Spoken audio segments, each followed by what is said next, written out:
دوستو آج ہم ایک ایسی قوم کی داستان سنانے جا رہے ہیں جو اپنے وقت میں مال و دولت اور تجارتی مہارت میں مشہور تھی، لیکن بددیانتی، ناپ تول میں کمی اور اللہ کے احکامات سے انکار نے انہیں ہلاکت کی راہ پر ڈال دیا۔ یہ داستان ہے حضرت شعیب علیہ السلام کی قوم کی، جنہیں قرآن پاک میں اصحاب مدین کہا گیا ہے۔ ان کی سرکشی اور انجام ہمیں یہ سبق دیتے ہیں کہ دنیاوی دولت اللہ کے احکامات کے بغیر صرف تباہی کا ذریعہ بن سکتی ہے۔ آج ہم قرآن و سنت کی روشنی میں ان کے انجام کو تفصیل سے سمجھنے کی کوشش کریں گے۔ یہ ویڈیو آپ کے علم اور غور و فکر کا ایک ذریعہ بنے گی، تو دوستوں اسے آخر تک ضرور دیکھیں تاکہ یہ عبرتناک قصہ آپ کے لیے ایک سبق بن جائے۔ مدین کا شہر ایک قدیم اور خوشحال بستی تھی جو تجارت اور معیشت کے لیے مشہور تھی۔ یہاں کے لوگ مختلف قسم کی مصنوعات کا کاروبار کرتے اور بڑی منڈیوں میں اشیاء فروخت کرتے تھے۔ ان کی خوشحالی کا راز ان کی تجارت اور مہارت تھی، لیکن اس کے ساتھ ساتھ ان کے دلوں میں حرص اور بددیانتی بھی شامل ہو چکی تھی۔ یہ لوگ ناپ تول میں کمی کرتے اور دوسروں کو دھوکہ دیتے تھے۔ جب خریداری کرتے تو پورا مال لیتے، لیکن جب بیچنے کی باری آتی تو پیمانے اور ترازو میں کمی کر دیتے۔ یہ رویہ ان کا کردار کو بدترین حد تک گرنے کی علامت تھا۔ اللہ تعالیٰ نے اپنے مخلوق کو ناپ تول میں انصاف کا حکم دیا ہے، لیکن قوم مدین نے اس حکم کو نظر انداز کیا اور وہ سمجھتے تھے کہ بددیانتی کے ذریعے وہ زیادہ دولت حاصل کر سکتے ہیں، لیکن حقیقت میں وہ اپنے لیے تباہی کا سامان کر رہے تھے۔ اللہ تعالیٰ نے ان کے اصلاح کے لیے حضرت شعیب علیہ السلام کو نبی بنا کر بھیجا، اور شعیب نے انہیں سمجھایا کہ وہ اللہ کی عبادت کریں اور بددیانتی چھوڑ دیں اور انصاف کے ساتھ زندگی بسر کریں۔ تو انہوں نے کہا کہ اے میری قوم، اللہ کی عبادت کرو اور اس کے سوا تمہارا کوئی معبود نہیں، ناپ تول میں کمی نہ کرو۔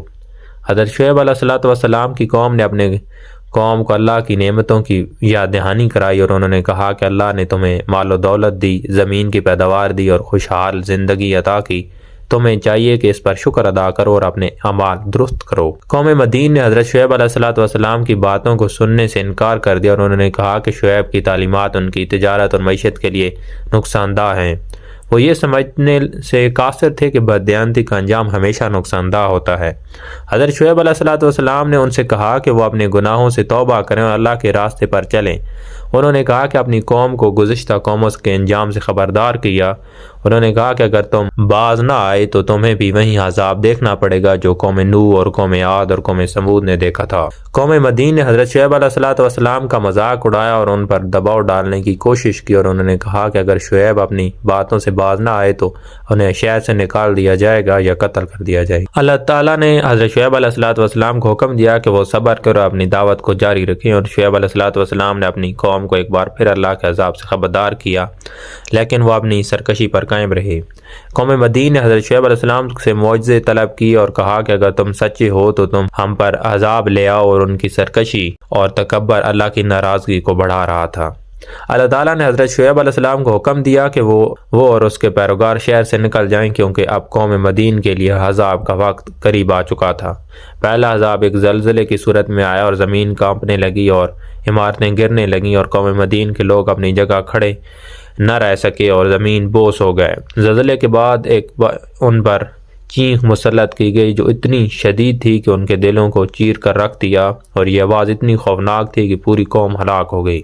اللہ تعالیٰ نے قرآن پاک میں فرما دیا کہ انہیں ایک زلزلے نے پکڑ لیا تو وہ اپنے گھروں میں اوندھے پڑے رہ گئے۔ قوم مدین کی تباہی ایک یاد دہانی ہے کہ اللہ تعالیٰ کے احکامات کی خلاف ورزی اور بددیانتی کا انجام ہمیشہ برا ہوتا ہے۔ یہ ایک عبرتناک واقعہ ہے جو ہمیں اپنی زندگیوں کو درست کرنے کی دعوت دیتا ہے۔ دوستو حضرت شعیب علیہ السلام کی قوم کا انجام ہمیں یہ سبق دیتا ہے کہ اللہ کے احکامات کو جھٹلانے اور بددیانتی کرنے کا انجام ہمیشہ تباہی ہی ہوتا ہے۔ یہ داستان ہمارے لیے ایک یاد دہانی ہے کہ ہمیں اپنی زندگیوں کا اللہ کے احکامات کے مطابق گزارنا چاہیے تاکہ ہم دنیا اور آخرت میں کامیاب ہو سکیں۔ اگر آپ کو یہ ویڈیو پسند آئی ہو تو لائک کریں اور شیئر کریں، ہمارے چینل کو سبسکرائب کریں۔ اگلی ویڈیو تک کے لیے اللہ حافظ۔